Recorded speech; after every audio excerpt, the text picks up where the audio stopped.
A colleague of mine was able to reuse visual language models to classify galaxy morphology. Okay, so this is what they did.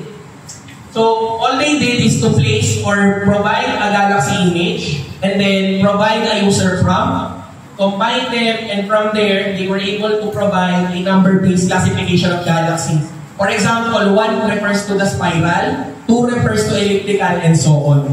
And then, local trends. For example, 2 years ago, there are 5 students that was able to invent aquaponics with AI-aided tool or AI-powered.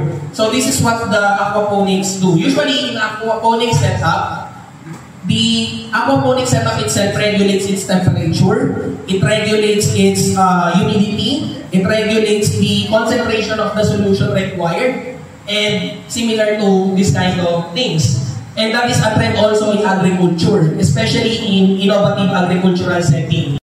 Para sa mga dagdag na video tulad nito, i-like at i-follow kami sa Spacetime events and exhibits.